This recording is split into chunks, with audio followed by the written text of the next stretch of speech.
오늘 우리에게 주시는 하나님의 말씀은 신약성경 마가복음 2장 1절에서 5절까지 말씀입니다.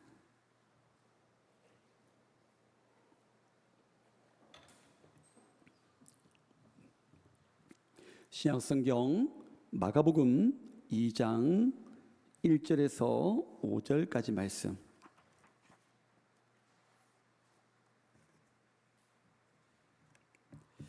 다 찾으셨나요?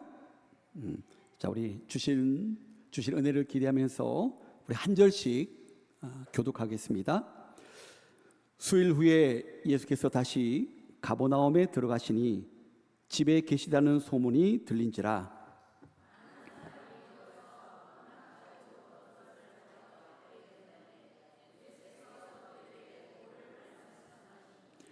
사람들이 한 중풍병자를 네 사람에게 메워 가지고 예수께로 올세.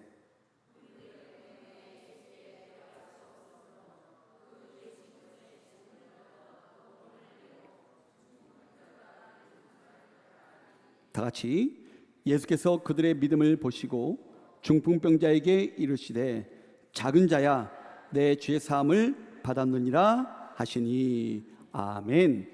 할렐루야. 우리 성경을 함께 가슴에 모두고 우리 믿음으로 고백하며 결단하며 기도합니다. 성경은 살아계신 하나님의 말씀입니다.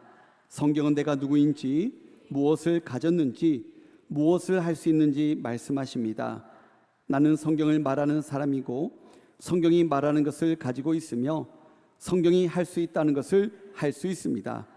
오늘 주신 말씀을 향해 내 마음은 깨어 있고 내 심장은 열려 있습니다. 반드시 성취되는 하나님의 말씀을 통하여 내 삶이 꼭 변화될 것을 예수님의 이름으로 기도합니다. 아멘. 할렐루야. 아멘. 예수님께서 나병 환자를 불쌍히 여기시고 깨끗하게 회복시켜 주셨습니다. 그런데 주님의 은혜로 회복된 이 나병 환자는 예수님의 말씀에 순종하지 않았습니다.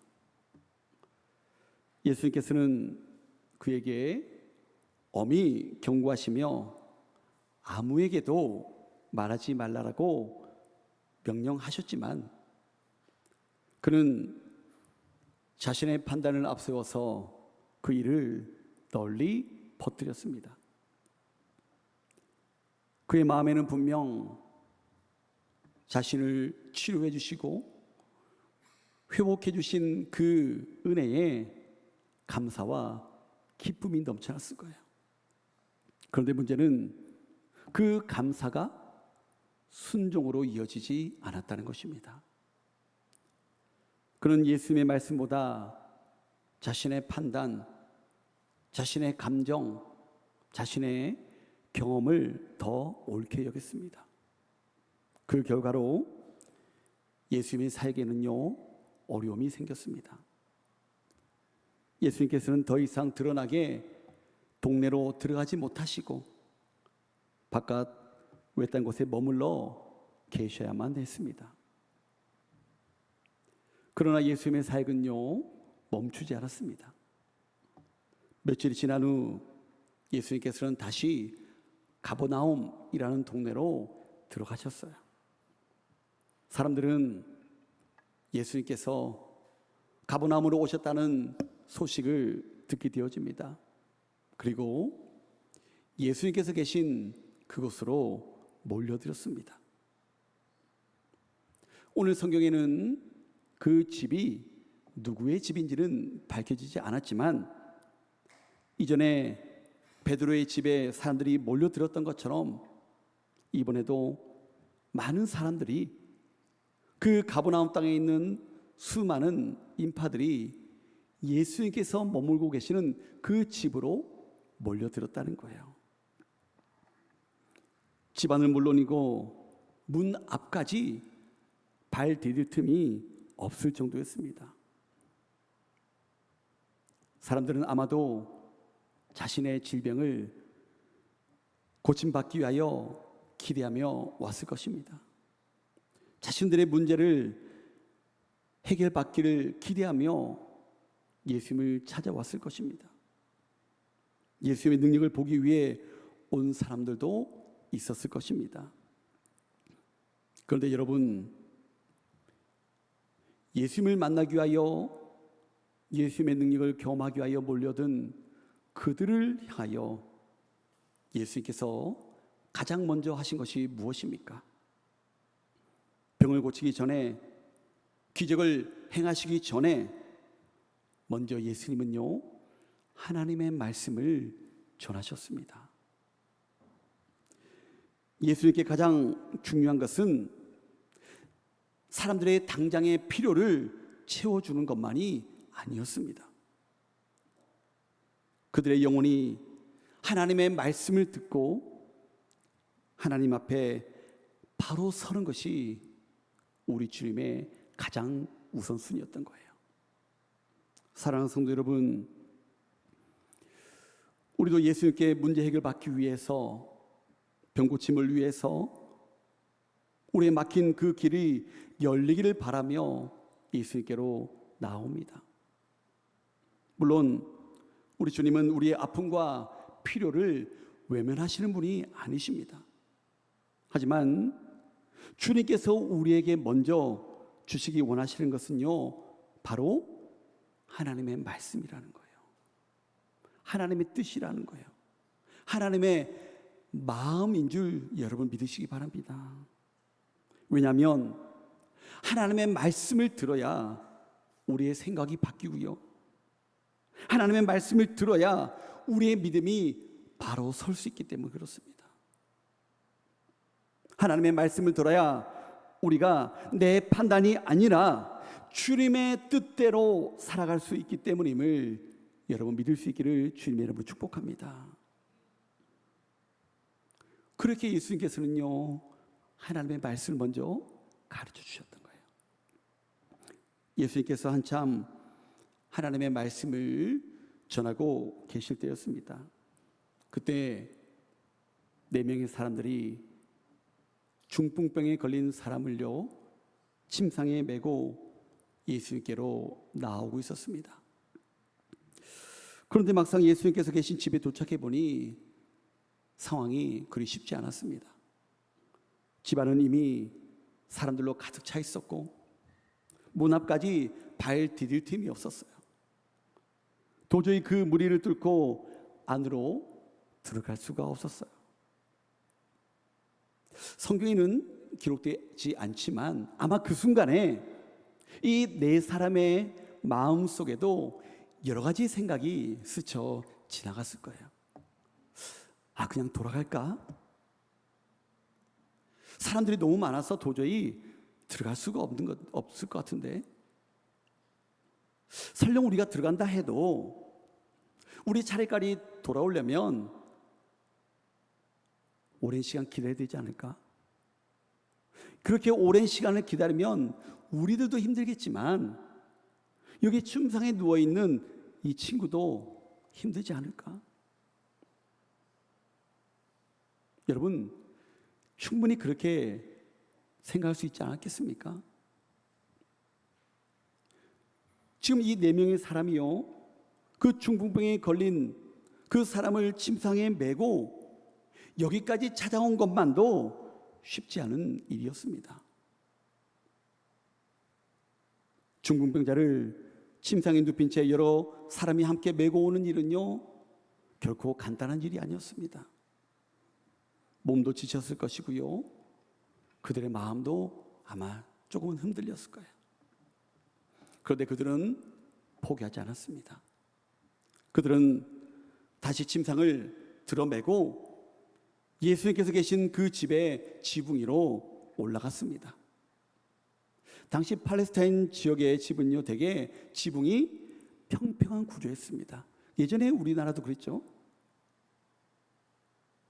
벽 위에 나무 들보를 걸고 그 위에 나뭇가지나 갈대 같은 것을 집 위에 얹습니다. 그리고 그 위에 흙과 진흙을 두껍게 발라가지고 지붕을 만들었습니다. 집을 만들었습니다. 그리고 집 바깥에는요, 계단이나 사다리를 통해서 집 안을 통과하지 않고 지붕 위로 올라갈 수 있도록 집을 만들었던 거예요. 그래서 지붕은 사람이 올라가 쉬기도 하고 물건을 말기도 하는 그런 생활 공간으로 사용되었다는 거예요. 네 사람은 그 지붕 위에 중풍병자가 누운 침상을 조심스럽게 내려놓았습니다. 그리고 예수님께서 계신 바로 그 자리 위에 지붕을 뜯기 시작했습니다. 지붕을 두드리면서 손으로 긁으면서 흙과 진흙을 걷어내고 그 위에 깔린 나무들을 다 걷어내기 시작했어요. 긁어내는 소리, 두드리는 소리, 집안에서 그 소리가 들렸을 거예요. 흙먼지도 그 밑으로 떨어졌을 것입니다. 솜과 먼지가 많이 일어났지만 그것에 굴하지 않고 침상에 들어갈 수 있는 그 크기로 구멍을 냈습니다. 드디어 중풍병자의 침상에 들어갈 수 있는 크기가 되자 네 사람은요, 침상 그 네 모퉁이의 줄을 묶고 중풍병자를 그 예수님 앞으로 조심히 달아내렸습니다. 그 모습을 본 많은 사람들이 놀랐을 것이고요, 도대체 어떻게 된 일인지 의아해했고 집안의 시선은 모두 예수님 앞으로 내려온 그 중풍병자에게 시선이 집중됐을 것입니다. 그때 예수님께서는 그 중풍병자를 보시고 어떻게 말씀하십니까? 작은 자야, 내 죄사함을 받았느니라. 작은 자야, 내 죄사함을 받았느니라 라고 말씀하십니다. 그런데 오늘 우리가 주목해 봐야 될 것은요, 예수님께서 이 중풍병자에게 죄사함을 선포하시고 결국 그들을 일으켜 회복시켜 주신 그 이유를 우리에게 설명해 주고 있습니다. 오늘 성경은 이렇게 기록하고 있어요. 예수께서 그들의 믿음을 보시고, 예수께서 그들의 믿음을 보시고. 여기서 중요한 표현은요, 바로 그들의 믿음을 어떻게 해요? 보셨다는 거예요. 이 보셨다라는 이 단어의 헬라어 원어는 이돈이라는 단어입니다. 이 단어는 기본적으로 보다라는 그런 의미를 가지고 있는데, 문맥에 따라서 어떤 때에는 알아차리다, 인식하다, 깨닫다, 분별하다, 이런 의미로 사용을 하고 있습니다.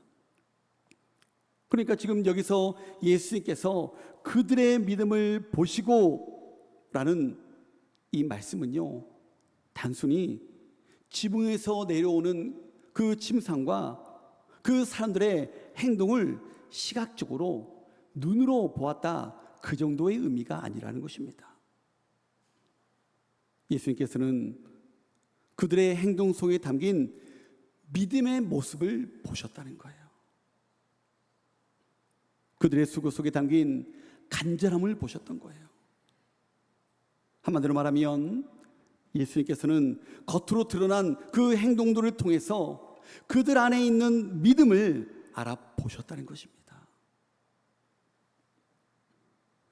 그리고 또 하나의 중요한 사실은요, 성경은 예수님께서 중풍병자 한 사람의 믿음만 보셨다고 말하지 않습니다. 성경은 분명하게 이렇게 말씀하고 있습니다. 그들의 믿음을 보셨다는 거예요. 그들의 믿음. 여러분, 예수님께서 그들의 믿음을 보시고 중풍병자를 회복해 주셨다면 예수님께서는 그들의 어떤 믿음을 보신 것일까요? 그들의 믿음이 도대체 어떠했길래 예수님께서는 그 중풍병자의 질병을 고쳐주시고 그의 죄를 사해 주셨을까요? 그 질문에 답하기 전에 먼저 우리가 생각해 보아야 될 것이 있습니다. 여러분, 가장 원초적인 질문을 드리겠습니다. 여러분, 믿음이 무엇입니까? 믿음이 무엇입니까? 누군가 우리에게 믿음이 무엇입니까? 라고 묻는다면 우리는 어떻게 대답할 수 있을까요? 믿음은요, 수학 문제처럼 하나의 공식만으로 설명할 수 있는 것이 아닙니다.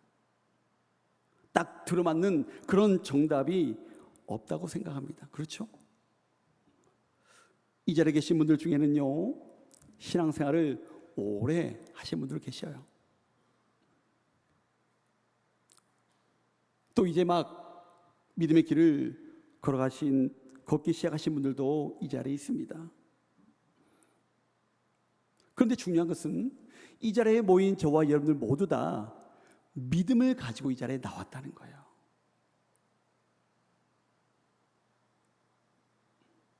그렇다면 여러분들이 생각하는 그 믿음이 무엇입니까? 성경에는요, 우리 모두 다 믿음을 가지고 있다라고 해서 다 같은 믿음이 아님을 우리에게 가르쳐주고 있습니다. 마태복음 6장 30절에 보면 예수님께서는 이렇게 말씀하십니다. 오늘 있다가 내일 아궁이에 던져지는 들풀도 하나님이 이렇게 입히시거든 하물며 너희일까 보냐 믿음이 작은 자들아. 하나님을 믿는다고 하면서도 매일 무엇을 먹을까? 무엇을 입을까? 이렇게 걱정하고 염려하는 사람들을 향해서 예수님께서는 믿음이 작은 자들이라고 말씀하셨어요. 반대로 마태복음 15장 28절에는요, 예수님께서 한 여인을 향해 이렇게 말씀하십니다. 이에 예수께서 대답하여 이르시되 여자여 내 믿음이 크도다 내 소원대로 되리라 하시니 그때로부터 그의 딸이 나으니라. 할렐루야. 자신의 딸의 문제를 놓고 끝까지 주님 앞에 엎드려 간구한 그 여인을 향해 예수님께서는 뭐라고 말씀하십니까? 내 믿음이 크도다. 이 말씀을 보면요, 믿음에는 차이가 있다는 것입니다. 즉 믿음 중에는 주님이 보시기에 작은 믿음도 있고 주님이 보시기에 큰 믿음도 있다는 것입니다. 연약한 믿음도 있고요, 주님께 인정받는 믿음도 있다는 거예요. 자, 그렇다면 여러분, 그런 우리의 믿음이 눈에 보일까요? 안 보일까요? 그런 믿음이 눈에 보입니까? 안 보입니까? 보입니다도 있고 안 보입니다 있습니다. 물론 믿음 자체는 우리의 마음의 중심 가운데 있기 때문에 손으로 만질 수도 없고 또 우리의 두 눈으로 볼 수는 없습니다. 그런데 여러분, 참된 믿음은요, 반드시 우리의 삶의 모습을 통해 드러나게 된다는 것입니다. 그렇게 믿음은 우리의 눈에 보이지 않는 것 같지만 결국에는요, 우리의 삶 가운데 보여지게 된다는 것입니다. 많은 사람들은 믿음이 무엇입니까? 라고 물으면 단지 마음속에 있는 생각이나 말로만 존재하는 그런 추상적인 그런 개념으로 생각을 하고 있다는 것입니다.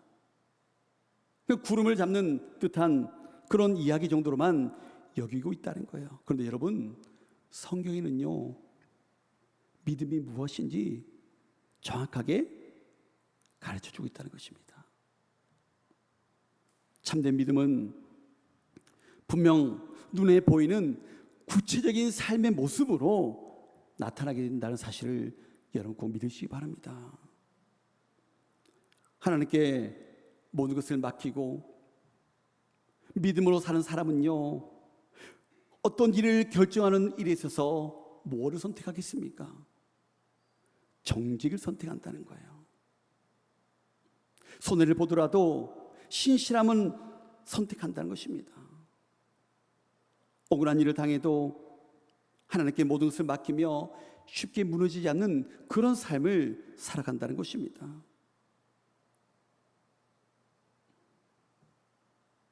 누군가 아파할 때 참된 믿음의 삶을 살아가는 사람들은요, 그냥 지나치지 않는다는 거예요.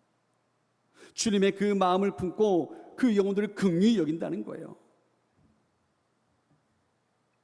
아직도 주님을 알지 못하는 많은 죽어가는 영혼들, 그 영혼을 주님께 데려가기 위하여 사랑의 수고를 감당한다는 것입니다.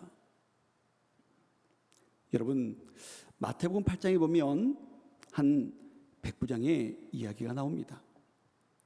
백부장은 로마 군대의 장교였습니다. 100명의 군사를 거느린 지휘관이었습니다. 당시 유대인들 입장에서 로마 군인은 자신들을 지배하고 억압하던 사람들이었습니다. 그런데 이 백부장이 하루는 예수님을 찾아왔습니다. 예수님을 찾아온 까닭이 무엇입니까? 그 백부장이 예수님을 찾아온 까닭은요, 자신의 문제를 해결받기 위해서 또는 자신의 아내, 자신의 자녀들을 위해서 예수님을 찾아온 것이 아니었습니다. 놀랍게도 그 백부장은요, 자신의 집에서 자신을 위해서 또 자신의 가정을 위해서 허드렛 일을 하는 하인을 위해서 그 하인의 병을 고쳐달라고 예수님께 나온 겁니다. 여러분, 이것은 절대로 쉬운 일이 아니었습니다. 당시 로마의 백부장은요, 높은 신분과 권위를 가진 사람이었습니다. 그런데 그런 사람이 유대인인 예수님에게 나와서 자기의 하인을 고쳐달라고 간곡하게 요청을 하고 있는 거예요. 이것은요, 자신의 그 체면을 내려놓는 일이었습니다. 자기의 권위를 내려놓는 일이었습니다. 더군다나 그가 예수님께 간청한 이유는 자기 가족 때문이 아니었습니다. 백부장은요, 당시 사회에서 가장 낮은 위치에 있던 하인 때문에 지금 예수님께 나와서 간청하고 있는 거예요. 바로 여기에서 백부장의 믿음이 어떻게 해요? 드러나게 되어진 것입니다. 그의 믿음은 말로만 고백하는 믿음이 아니었습니다. 그의 믿음은 겸손함으로 나타났고요, 사랑으로 나타났고 행동으로 나타났다는 거예요. 그런 백부장을 향해 예수님께서는 어떻게 말씀하셨습니까? 내가 이스라엘 중에 아무에게도 이만한 믿음을 만나보지 못하였노라. 할렐루야. 이스라엘 사람들 그 어떤 사람들에게도 이만한 믿음을 가진 사람을 만나보지 못했다는 거예요. 여러분, 오늘 본문의 내용도 마찬가지입니다. 성경은 예수님께서 그들의 믿음을 보시고 라고 말씀하고 있습니다. 예수님께서 보신 것은요, 단순히 마음속의 생각만이 아니었습니다.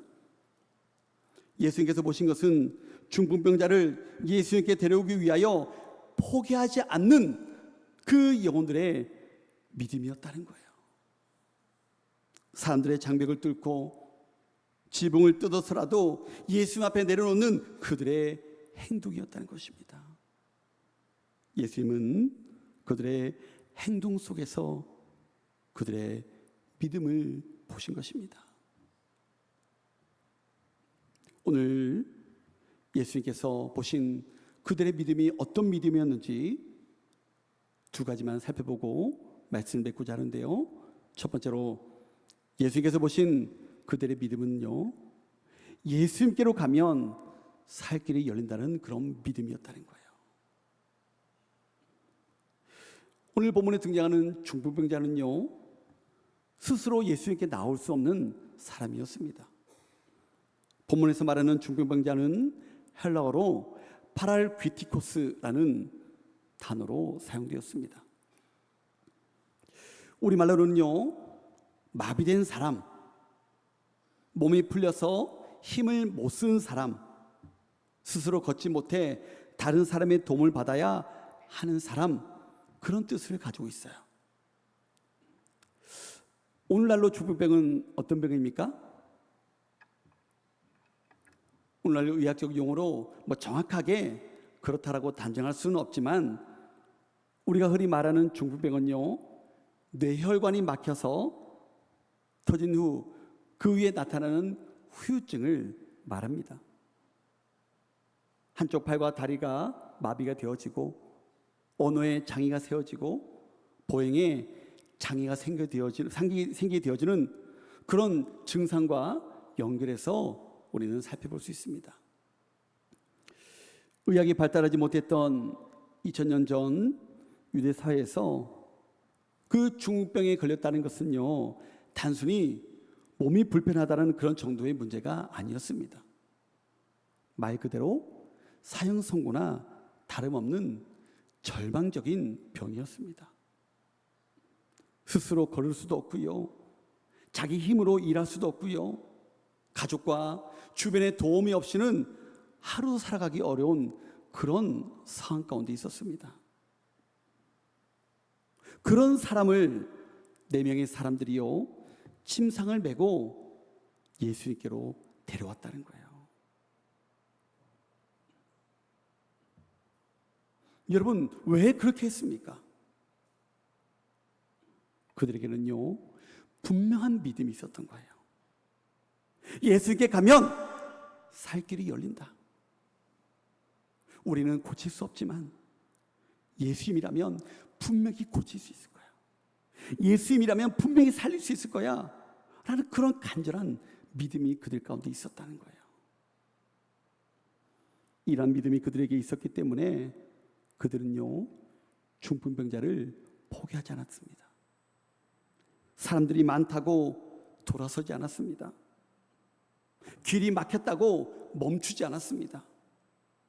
지붕을 뜯어서라도 그를 예수님 앞에 내려놓았다는 것입니다. 여러분, 이것이 바로 예수님께서 보신 그들의 믿음이었다는 거예요. 믿음은요, 현실을 모르는 낙관주의가 아닙니다. 때로는 우리가 그렇게 생각할 수 있잖아요. 그렇죠? 믿음이 있으면 다 됩니다. 믿음이 있으면 다 해결됩니다.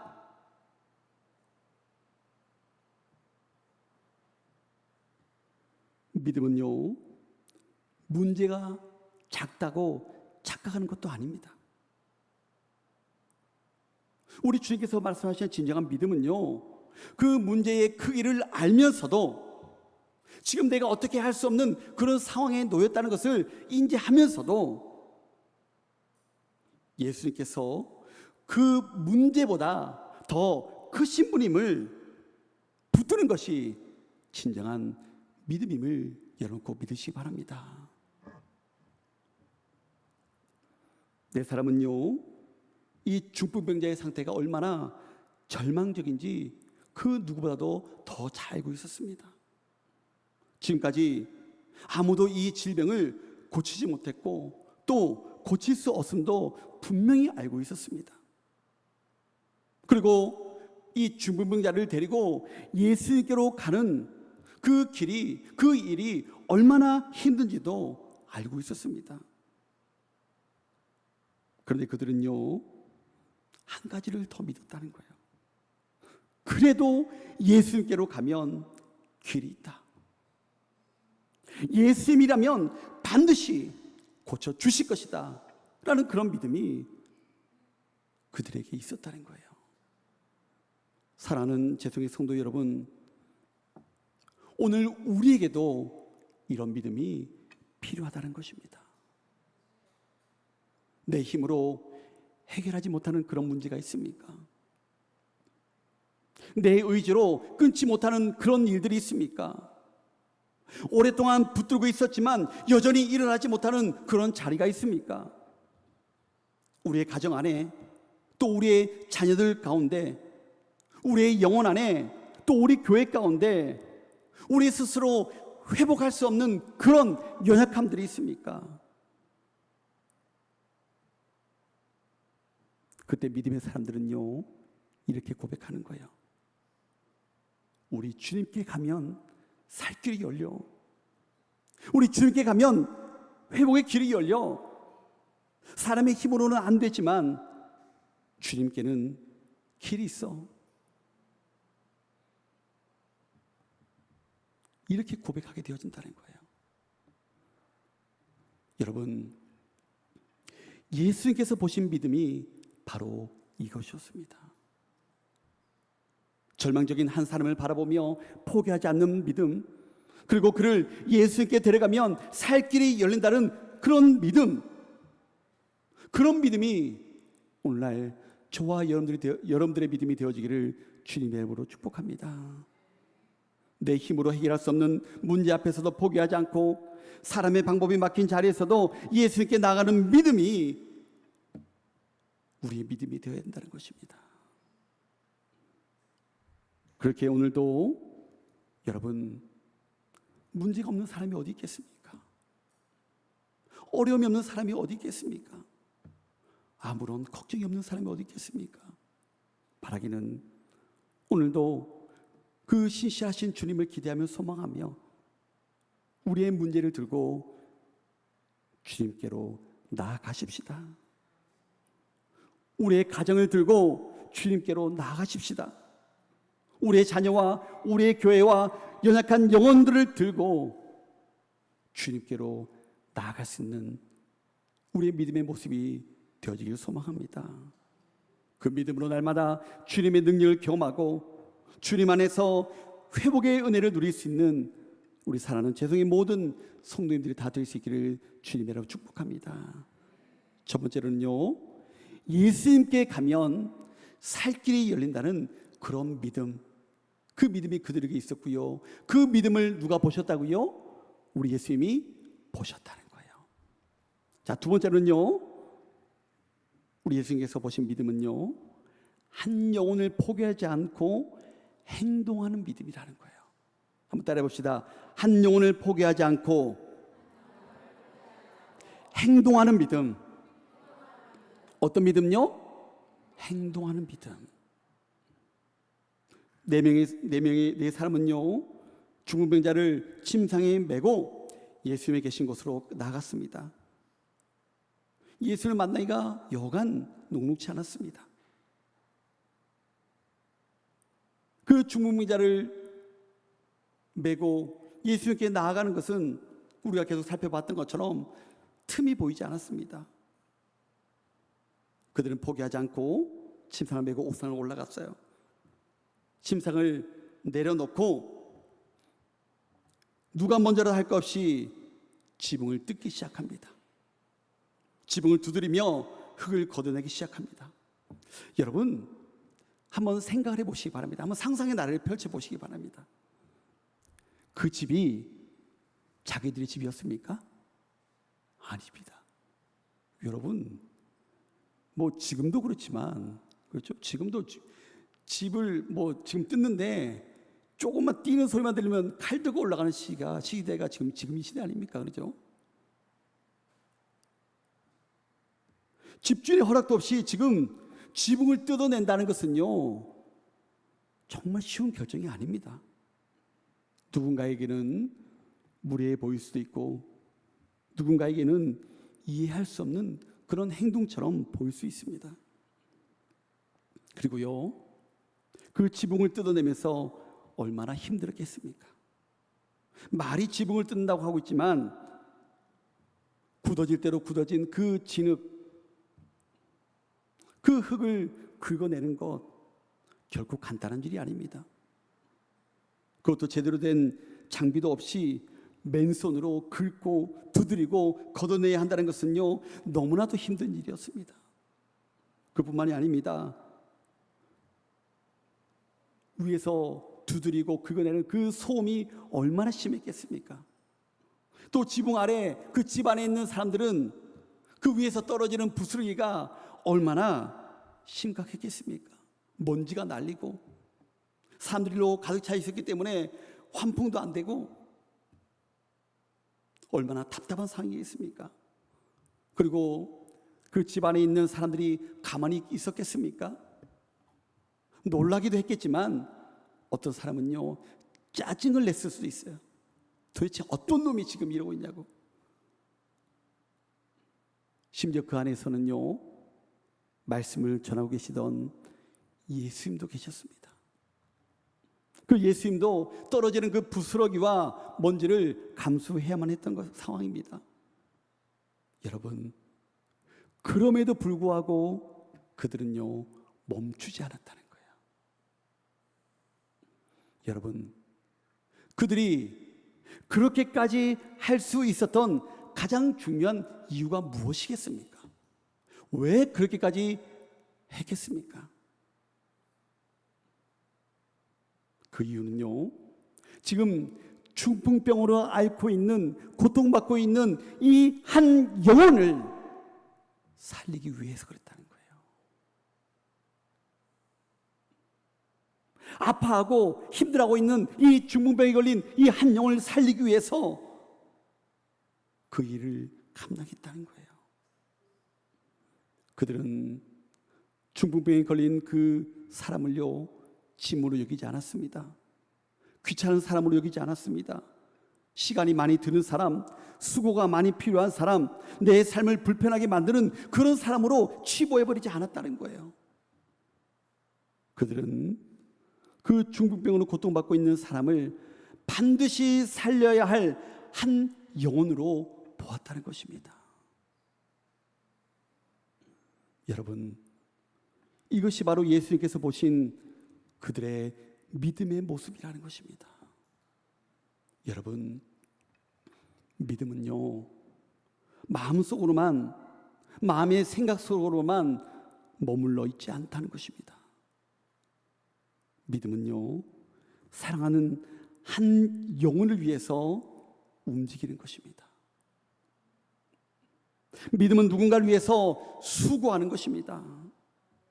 믿음은 막힌 길 앞에서도 포기하지 않고 길을 찾는 것입니다. 야고보 사도는 우리에게 분명하게 가르쳐주고 있지 않습니까? 행함 없는 믿음은 죽은 믿음이라는 것을요.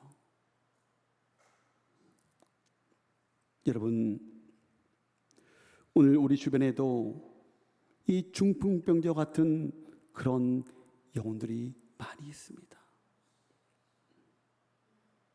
스스로 예수님께 나오지 못하는 사람들이 많이 있다는 거예요.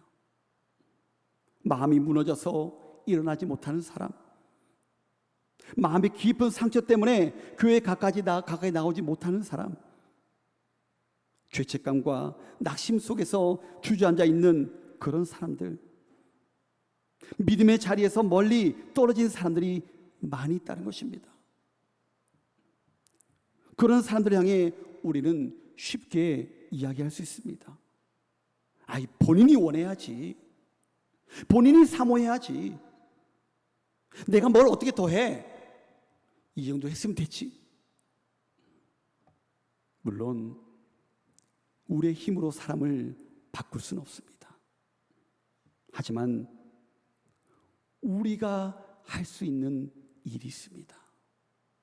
우리가 해야 될 일이 있다는 거예요. 우리가 행동으로 감당해야 될 것들이 있다는 것입니다. 무엇보다도 그 사람을 위하여 기도하는 것입니다. 한 영혼을 천하보다 귀하게 여기는 그 주님의 마음을 품고 간절한 마음으로 그 영혼이 회복될 수 있도록, 살아날 수 있도록, 다시 나올 수 있도록 기도해야 될 줄로 믿습니다. 그리고 포기하지 않고 찾아가는 것입니다. 따뜻한 말 한마디로 붙들어 주는 것입니다. 그리고 결국 그 사람을 예수님께로 데려가는 것인 줄 여러분 믿으시기 바랍니다. 내 사람은요, 그 중풍병자를 고치지 못했습니다. 하지만 그를 예수님께로 데려갔습니다. 이 네 사람은 그 중풍병자의 죄를 사할 수 없었습니다. 하지만 이 네 사람은요, 그를 예수님 앞에 내려놓았다는 거예요. 여러분, 예수님께서 보신 믿음은 바로 이런 믿음입니다. 한 영혼을 포기하지 않는 믿음, 사랑 때문에 행동하는 믿음, 막힌 길 앞에서도 예수님께 들어갈 길을 찾는 그런 믿음을 말하고 있는 것입니다. 바라기는 저와 여러분들에게도 이런 믿음이 있기를 소망합니다. 말로만 사랑합니다 라고 하는 그런 믿음이 아니라 한 영혼을 위해 기도하고 찾아가고 기다리고 붙들어주는 그런 믿음이 우리 가운데 있게 된다는 것입니다. 주님께서는 우리 교회 가운데 이런 믿음을 반드시 부어주실 줄 믿습니다. 우리 교회가요, 정말 한 영혼을 포기하지 않는 교회, 연약한 사람을 메고 함께 주님께로 나가는 교회, 막힌 문 앞에서 돌아서는 것이 아니라 믿음으로 길을 만들어가는, 믿음으로 길을 여는 그런 교회가 우리 교회가 될 수 있기를 주님의 이름으로 축복합니다. 이제 말씀을 맺겠습니다. 사랑하는 성도 여러분, 예수님께서는요, 그들의 믿음을 보셨습니다. 그 믿음은 말로만 고백하는 믿음이 아니었습니다. 예수님께로 가면 살 길이 열린다고 믿는 그런 믿음이었고요, 한 영혼을 포기하지 않는 행동하는 믿음이었다는 거예요. 우리도 마찬가지입니다. 우리가 모든 문제를 해결할 수 없습니다. 우리가 사람을 변화시킬 수도 없고요, 우리가 할 수 있는 것이 너무나도 제한적입니다. 오늘 이 네 사람의 믿음의 모습을 보고 우리도 그 무엇보다도 우리의 문제를 가지고 주님께로 나아가시기 바랍니다. 우리의 가정과 자녀와 우리의 교회를 주님께 맡기시기 바랍니다. 연약한 한 영혼을 포기하지 않고 기도하며 예수님께로 데려나갈 수 있는 우리 모두가 될 수 있기를 소망합니다. 오늘 주님께서 저와 여러분들의 믿음을 보시기를 원하십니다.